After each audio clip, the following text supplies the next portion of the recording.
comenzar. Bueno, amados, les habla el pastor Boris Muñoz de la ciudad de Talcahuano, Chile, en el libro de Romanos, el capítulo número 9, verso 20 en adelante. Vamos a tener palabra del Señor en esta hora. Y dice así en el nombre del Señor Jesús: mas antes, oh hombre, ¿quién eres tú para que alterques con Dios? ¿Dirá el vaso de barro al que lo formó, por qué me has hecho así? ¿O no tiene potestad el alfarero sobre el barro para hacer de la misma masa un vaso para honra y otro para deshonra? ¿Y qué si Dios, queriendo mostrar su ira y hacer notorio su poder, soportó con mucha paciencia los vasos de ira preparados para destrucción? Y para hacer notorias las riquezas de su gloria, las mostró para con los vasos de misericordia que él preparó de antemano para gloria, a los cuales también ha llamado, esto es, a nosotros, no solo de los judíos, sino también de los gentiles. Vamos a orar al Señor. Padre, en esta hora, Señor, queremos dirigirnos ante usted, Señor, y conscientes que no somos dignos de estar ante tu presencia, pues somos pecadores, pero Señor, apelamos a tus misericordias para que en esta hora, Señor, puedas, Señor, estar tu oído atento al clamor, Señor, de tu siervo en este momento, Padre, y es que pido que esta tu palabra en esta hora pueda correr y ser glorificada en cada corazón. Gracias, buen Dios, te damos y lo hacemos en el nombre de nuestro Señor Jesús. Amén y amén. Muy bien, amados hermanos, hoy vamos a hablar de lo que Romanos nos está enseñando. ¿Y qué nos está enseñando Romanos? Nos está hablando de vasos. Es eso lo que yo quiero tocar hoy día. Y Romanos nos está hablando de los vasos de honra, vasos de deshonra, vasos de misericordia, vasos de ira, en fin. Pero también la Biblia nos habla de los vasos de ira y también nos habla de los vasos quebrantados. Bueno, cuando la Biblia habla de vasos, está hablando de personas. Y de esa manera la Escritura nos da a entender entonces que hay vasos de honra, hay vasos de deshonra, hay vasos también de ira y hay vasos también de misericordia. Pero también vamos a ver dos vasos que están en la Biblia y que es el vaso escogido y el vaso también quebrantado. Muy bien, el tema es que lo que acabamos de leer dice que a estos vasos Dios los hizo así. Bueno, hay vasos que están en la Biblia y que de alguna manera hoy vamos a ir viendo algunas cosas que son interesantísimas que nosotros la podamos ver en nuestras vidas. Vamos a tratar de aplicar esta palabra en nosotros y para poder también que sea de edificación en el cuerpo de Cristo. Y vamos a ver nosotros que muchas personas a las cuales Dios no ha hecho así, la Biblia dice que Dios hizo así. Por ejemplo, Dios hizo un vaso de honra, pero viven como vaso de deshonra. Y tenemos claros ejemplos en la Escritura. Por ejemplo, Zaqueo fue hecho para vivir en pureza y en santidad, porque el nombre de Zaqueo significa puro. Pero la vida que él llevaba una vida de impureza. Y por eso que cuando Dios se le aparece en la vida a Zaqueo, cuando lo llama del sicomoro, él le llama por su nombre, le llama Zaqueo. Pero no solo es llamarlo por el nombre, sino que lo que él está haciendo, Jesús está diciéndole a ese hombre puro, desciende de ese árbol. Dios nunca lo llamó o Dios nunca lo trajo a este mundo para que él viviera en impureza, sino que para que él fuera un hombre puro. Pero él, de alguna manera, se fue involucrando en la vida de publicano y llegó entonces a tener este título de ser impuro y no ser querido por el pueblo por la labor que desarrollaba en esa época. Pero también tenemos a una mujer llamada Noemí, que su nombre es dulzura, pero producto de de los problemas que se habían dado en la casa del pan, allá en Belén, ella ahora le dicen, ha regresado Noemí. Y ella dice, no me digan Noemí, llámenme Mara. Noemí significa dulzura, pero ella está diciendo, ya yo no soy dulce, yo soy Mara, yo soy amarga. Entonces vemos cómo a Zaqueo Dios no lo había hecho para que fuera impuro, sino para que fuera puro, pero él vivía en impuro. Más, Dios le había hecho a Noemí para que fuera una mujer dulce, pero las circunstancias a ella la hacían ver como una mujer amarga. Hay muchas personas que son dulces, pero viven en amargura. Dios nunca te ha llamado para que seas una persona amarga. Si hay algo que David estaba preocupado cuando escribe el Salmo 51, él dice que Dios le devolviera el gozo de la salvación. Entonces, podemos decir que la vida cristiana es una vida llena de gozo. Gozo no porque tengamos una buena situación económica, no porque tengamos una buena salud, no porque nos vaya bien en la vida. Gozo porque tenemos a nuestro Señor Jesucristo en nuestro corazón. Entonces, la vida nuestra es una vida de gozo en Cristo. Cuando vivimos amargados es porque vivimos en las cosas de este mundo, en relación, dependiendo de cómo está el día, es como yo hoy me levanto. Dependiendo cómo ande mi ánimo, es que yo soy. El cristiano no vive de acuerdo a las circunstancias de las que lo rodean. Vivimos conforme a lo que Dios nos ha enseñado en su palabra y cuánto de Dios tenemos en nosotros. Bueno, de algunos vasos y vamos a hablar del vaso de honra. El vaso de honra, cuando se escribe Romano y hablan del vaso de honra, entonces no está hablando, ya dijimos, de vasos, no solo está hablando de vasos hechos de barro o de cualquier material, sino que está hablando de personas. Pero de alguna manera esto le hacía mucho sentido a la gente de esa época, porque los vasos tenían agua fresca y agua limpia. Cuando llegaba el peregrino, cuando llegaba el viajero, cuando llegaba un familiar, sobre todo en las tierras de Israel, que eran tierras polvorientas o en el tiempo de invierno mucho barro, por lo tanto era necesario que el viajero, sobre todo en la época de calor también, que cuando llegara a esa casa pudiera encontrar agua fresca para beber y agua limpia, fresca y limpia, para apagar la sed y para quitar el calor inmenso que hacía, pero también para lavarse de los pies o cualquier, ya sea la cara o sus manos. Por lo tanto, los vasos de honra, cuando una persona llegaba a esa casa, sabía que en esa casa había un vaso de honra, que iban a poder beber, que iban a poder refrescarse de las calores que hacían en ese tiempo. Ahora, ¿quiénes son esos vasos de honra? Esos vasos de honra son aquellos que están insertos en las iglesias, aquellos que están insertos también en los hogares. ¿Y cómo actúan estas personas? Bueno, los vasos de honra, ya dijimos, son personas. Estas personas son aquellas que cuando usted y yo llegamos a una casa, en ese hogar, cuando llega usted a esa casa, producto de una lucha, producto de pruebas, producto del cansancio de la vida, usted de esa persona, lo único que va a tener va a ser una palabra fresca para usted.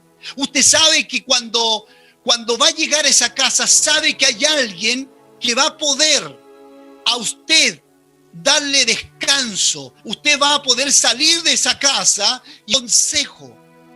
Los vasos de honra son aquellas personas que siempre en su vida están dando agua limpia, están dando agua fresca para poder satisfacer la necesidad de otros. Esa persona que llega a su casa problemado, ya sea con un tema matrimonial, un tema de la iglesia, siempre va a encontrar esa persona en ese vaso de honra una palabra que le va a llevar a usted a recuperar su familia, que le va a impulsar a usted a perdonar a sus hermanos, que le va a llevar a usted a poder ser un hombre y una mujer de Dios. Así que Dios bendiga los vasos de honra, los que hoy vida de su corazón para con ellos. Romanos también nos habla de los vasos de deshonra. Los vasos de deshonra eran aquellos que se colocaban en las casas también. Bueno, en las iglesias también los tenemos. Esos se llaman los vasos, o más bien dicho, conocido en término nuestro, los tarros o los tachos de la basura. Eran justamente para eso, para guardar, para almacenar la basura. Tenemos de estos vasos. El vaso de honra, posiblemente el vaso de honra esté siendo un vaso de deshonra. Las personas, los vasos de deshonra, que usted y yo los tenemos identificados, que cada vez que usted habla con ellos, lo único que hacen es hablar mal de los pastores, es hablar mal de los hermanos, es hablar mal del sistema. Está todo mal para ellos. Los únicos que están bien son ellos. De esa boca, lo único que está saliendo es basura. Y así como sale basura, bueno, para que salga basura, le encanta también comer basura, recibir basura. Para eso solamente están estos vasos, para recibir la basura y para entregar basura. De la abundancia del corazón, dice la Escritura, habla la boca, de la abundancia del corazón. Por eso, amados hermanos, a veces hay personas que les encanta escuchar los chismes, que encanta saber las cosas negativas de los demás, les encanta saber los fracasos de otros y lo almacenan y les gusta llevar eso dentro de la congregación. Pero hay otra cosa más. Cuando hay un vaso de deshonra, cuando hay un vaso que le encanta acumular estas cosas, hay algo que atrae cuando hay basura, que es las moscas. La Biblia dice que cuando el Señor Jesús echó fuera un demonio, la gente decía, por Belcebú ha echado fuera este demonio. Y Belcebú significa príncipe de las moscas. O sea, estamos hablando directamente, amada iglesia, amados hermanos, que cuando alguien almacena rencores, cuando alguien almacena chisme y cuando alguien forma discordia entre los hermanos, su corazón está crecido por todo esto. Lo único que va a traer la misma Escritura enseña que algunos dan olor a vida y otros dan olor a muerte. Historia. Hoy puedes cerrar tu boca. La Biblia dice que nosotros no podemos domar esta lengua, pero sí dice la Escritura que la podemos refrenar nuestra lengua del mal. Por eso, amados hermanos, lamentablemente, hoy y siempre ha sido así. Por eso la Escritura habla mucho de la lengua, habla mucho de lo que sale del corazón del hombre. La Biblia dice que este miembro tan pequeño enciende grandes bosques. Y lo primero que el ciego ve cuando está recuperando la vista son a los hombres como árboles. Por lo tanto, cuando enciende bosque es cuando está destruyendo vidas, está destruyendo familias, está destruyendo una congregación. Por eso es que tenemos que poner ojo con los vasos de deshonra, porque estos vasos lo único que hacen es dañar el rebaño, es dañar tu familia, es dañar a tus hijos. Sentarse con cualquier persona a su mesa. Procure que esa persona cuando vaya a visitar su hogar no vaya a comentar de la vida de otros. Va a ser instrumento en mis manos, un instrumento escogido en mis manos. Y agrega algo más, para que sufra mucho por mi causa. La palabra instrumento también se ve o se interpreta como vaso. Por lo tanto, parafraseando esto, yo, dijo el Señor Jesucristo, he escogido este vaso para que sufra mucho por mi causa y para que lleve el evangelio. Por lo tanto, cuando hablamos de los vasos escogidos, en el tiempo antiguo el alfarero hacía muchos vasos o muchas vasijas. Y de entre todas estas que él hacía, de todos los que hacía, este alfarero escogía a una de ellas. De otra manera, porque era escogida para un fin, para un fin específico. Y de esto hablamos ya de ministerios, hablamos de pastores, de evangelistas, de maestros. Hablamos de hombres que fueron apartados con un fin específico. Estos son los hombres escogidos. Son vasos escogidos por Dios, no por el hombre. Y estos no solamente están escogidos como para hacer algo en la vida, algo importante. No, la Biblia enseña que estos hombres, porque a veces pareciera que los títulos traen ciertos privilegios. En el campo le colocan una campanita a la oveja mayor. La diferencia del resto que tiene la campana, nada más. Pero es oveja igual. Pero esto le trae también ciertos privilegios, pero también le trae ciertos sacrificios. Porque dijo el Señor que va a tener que sufrir mucho por mi causa. Si hay algo que sufren los vasos escogidos, es justamente la sufre por causa del evangelio. Tiene que pagar un precio altísimo. Los vasos escogidos, que ya dijimos, y que hay muchos, por ejemplo, voy a hablar de mi caso pastoral, el pastor, la pastora, los hijos de los pastores, que a veces, bueno, es así, Dios escoge al hombre y bueno, dentro de ese hombre hay una familia. Y que a veces esta familia pastoral es la que tiene que estar sufriendo por muchas razones. Hay un precio que se paga y eso es porque Dios ha escogido a ese hombre y a esa mujer. Por eso, amados hermanos, a ustedes y a todos los que están en sintonía en esta hora, usted pueda valorizar a los vasos escogidos, porque no fueron escogidos democráticamente, no fueron escogidos por el gobierno, no fueron escogidos por hombres ni mujeres, fueron escogidos por Dios. A este hombre llamado Pablo fue escogido directamente por Dios. De hecho, Ananías dijo: Señor, pero este hombre ha hecho tantos males a la iglesia. Pero el Señor le dijo: apartando, discípulo, y después llegó y creció y se dice que llegó a cumplir la misma función del apóstol Pablo. Así que, amados hermanos, que Dios bendiga a todos los vasos escogidos, y seguramente hoy hay vasos que están ahí y que mañana serán vasos escogidos. Por eso déjese usted trabajar por Dios. No se queje cuando Dios lo meta al proceso, no se queje cuando Dios lo meta a la prueba, porque eso le va a ayudar, eso lo está perfeccionando para ser un vaso escogido, para una función específica. Romanos también habla en el verso 23, capítulo 9, dice que están los vasos de misericordia. Y estos vasos de misericordia funcionaban en Israel en esa época. Eran aquellos vasos de misericordia. Lo que hacían los judíos en esa época era colocar estas tinajas. Las colocaban en los caminos porque, bueno, hoy día no se ve mucho, excepto en algún campo, las carreteras. En Israel era lo mismo. Por lo tanto, la gente que vivía en ese sector, ¿qué es lo que hacía con los caminantes que transitaban de un lugar a otro? Ellos colocaban estas tinajas o estos vasos en los caminos. Donde había un árbol, colocaban debajo de ese árbol, colocaban en estos vasos agua y pan, otros alimentos, pero casi siempre era agua y pan.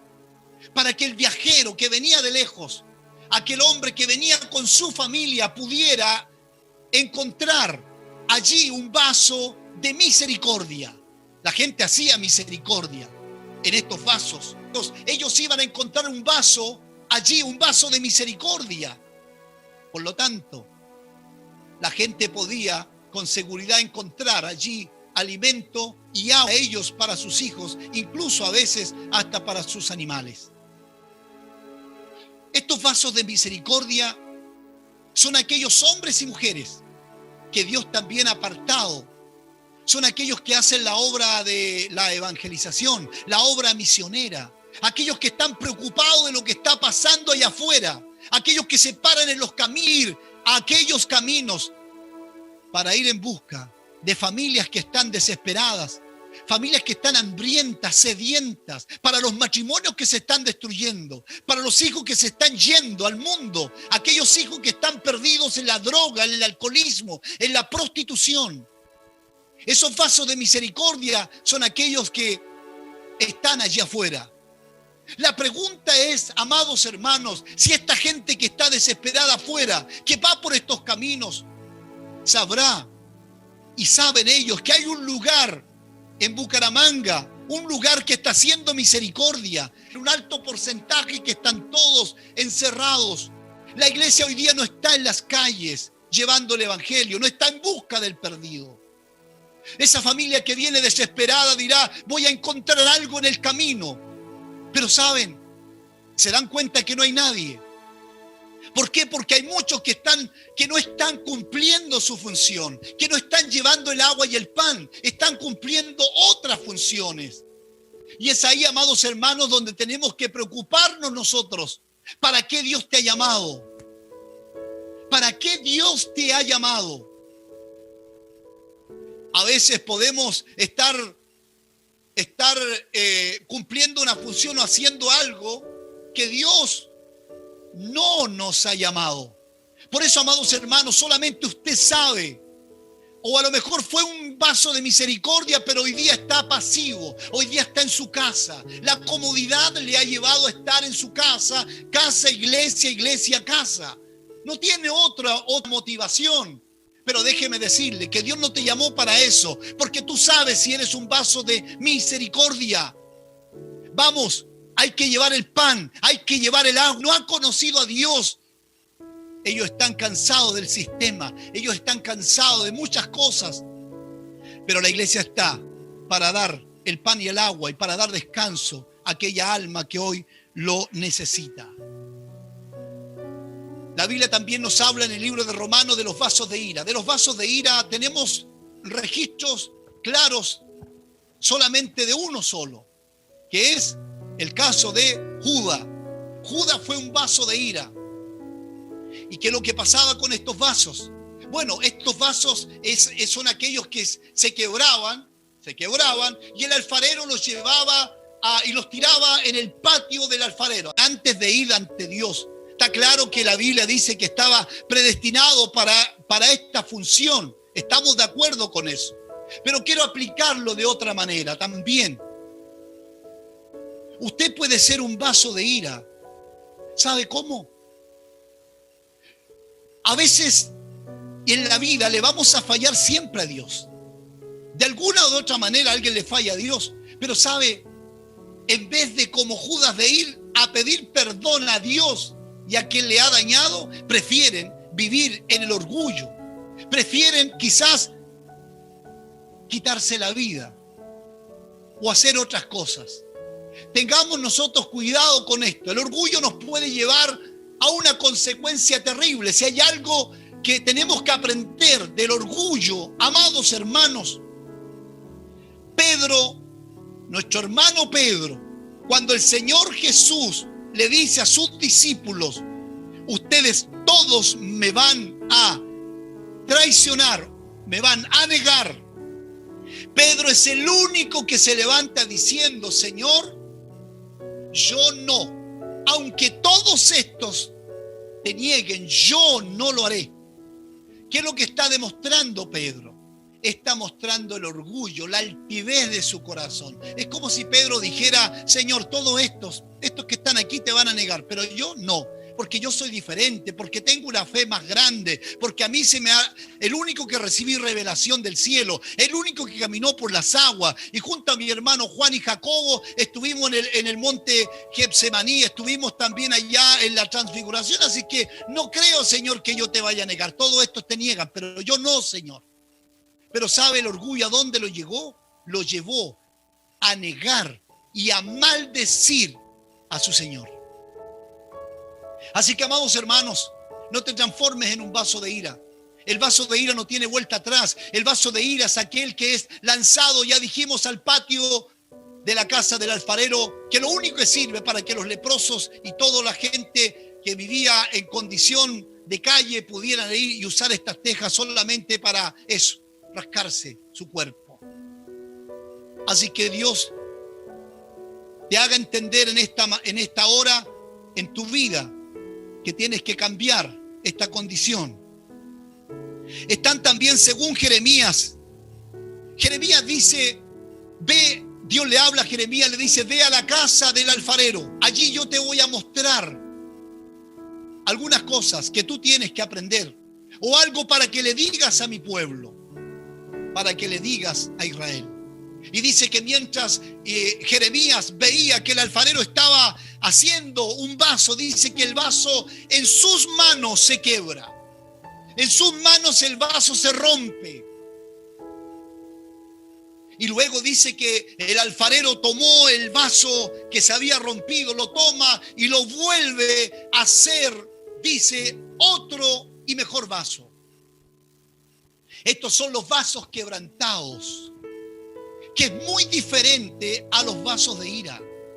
Porque los vasos quebrantados, amados hermanos, son aquellos hombres y mujeres que en este caminar han sufrido y que han pasado pruebas y que han pasado luchas, incluso que a lo mejor han caído.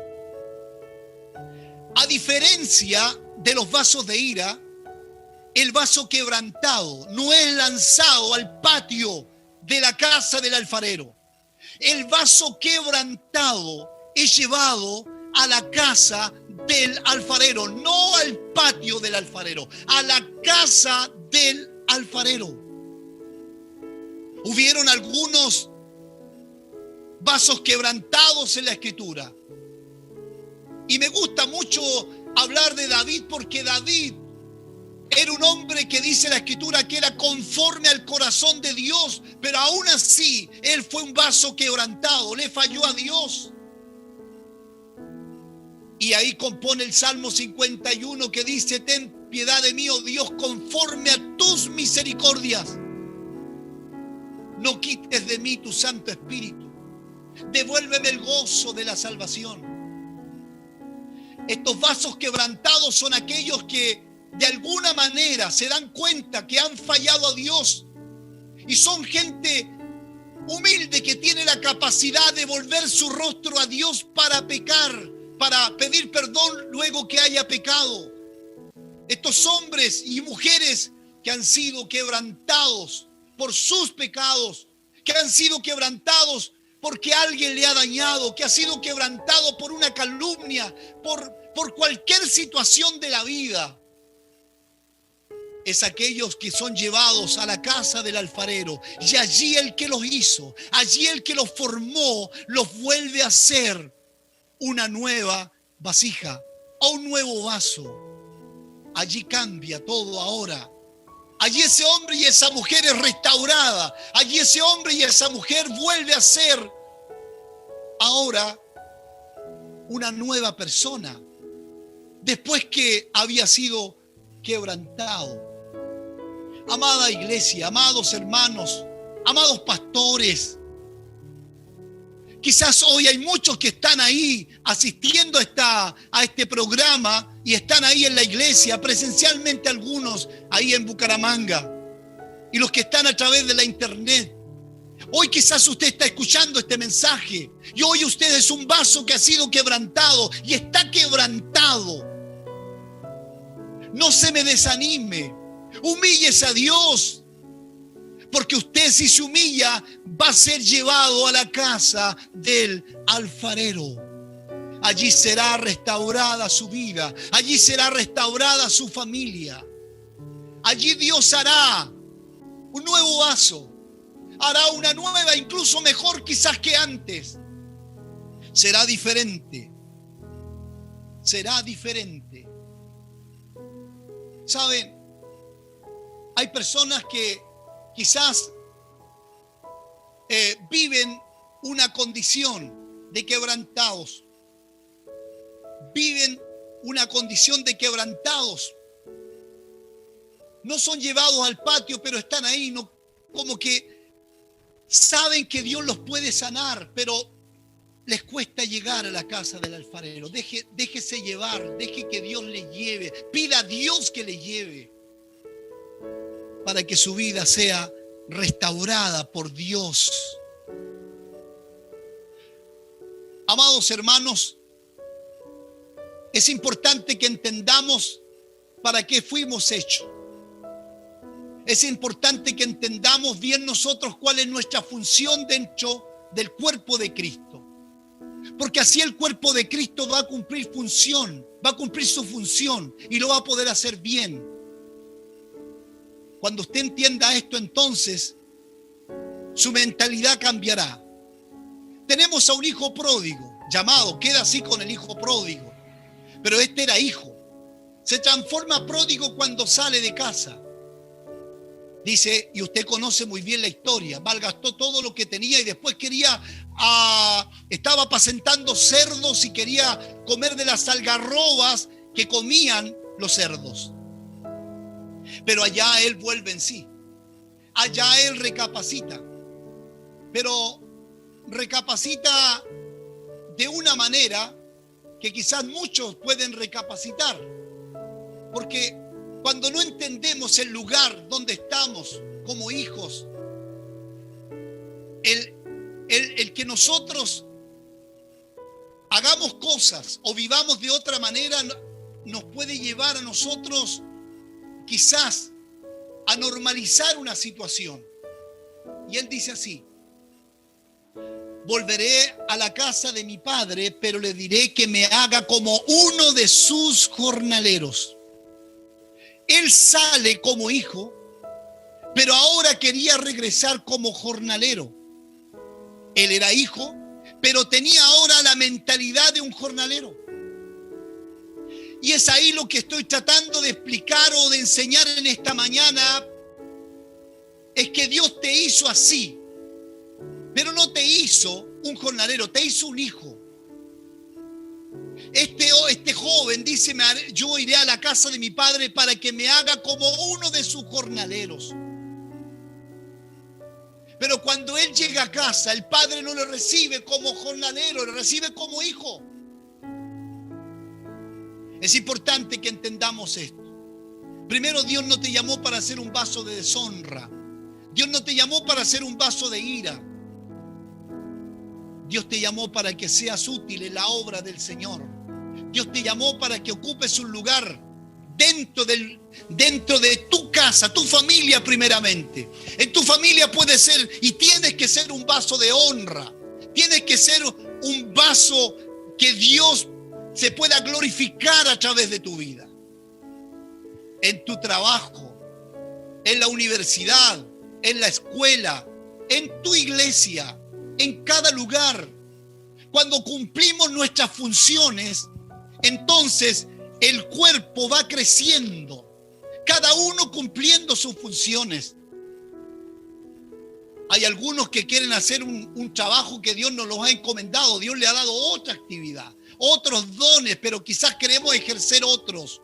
Amados hermanos, la Biblia dice que Dios nos hizo así, pero no nos hizo para que vivamos en inmundicias. No nos hizo Dios y no nos llamó Dios a sus caminos. Y también aquellos que aún no le conocen, Dios no te llamó, Dios no te trajo a este mundo para que seas un hombre de mal, para que vivas en la inmundicia. Dios te llamó y Dios te trajo a este mundo para salvarte, para darte una nueva vida. Y para que la iglesia de Jesucristo allí en Bucaramanga también entienda, celebrando estos 23 años, para que sean ustedes vasos de honra, para que ustedes sean vasos escogidos, para que sean vasos de misericordia. Cumplan la función por lo cual Dios les ha llamado y verán la gloria de Dios en sus vidas. Amados, quiero invitarles en esta hora a que podamos inclinar nuestros rostros de ahí donde ustedes están y los que están escuchando también en esta hora. Vamos a orar a nuestro Dios. Vamos a inclinar nuestros rostros. Padre, en el nombre de nuestro Señor Jesucristo, en esta hora, Señor, queremos elevar, Señor, la oración ante ti. Y una vez más, Señor, conscientes que, Señor, somos pecadores, conscientes, Señor, que no somos dignos de estar ante ti, Señor, Dios Todopoderoso. Te agradezco, Señor, en esta hora por darnos el privilegio de compartir tu palabra. Sabemos, Dios, que estamos tratando de adaptarnos a estos nuevos sistemas producto de esta pandemia, Señor, pero aún así tu palabra sigue corriendo y sigue siendo glorificada a través de estos medios, de estas plataformas que tú nos has dado. Señor, gracias por la vida del pastor Daniel Vargas, gracias por la vida de su esposa, Señor, por la pastora Marta. Muchas gracias por toda la familia pastoral. Muchas gracias, Señor, te doy en esta hora. Y, Señor, que esta palabra pueda quedar allí en sus corazones. En el nombre de nuestro Señor Jesús. Amén y amén. Amados hermanos, que Dios me los bendiga. Una vez más, agradezco a mi pastor Daniel por esta hermosa invitación que me ha hecho poder compartir y ser parte también de este aniversario, de estos 23 lindos años que ustedes están cumpliendo. Bendiciones, amados.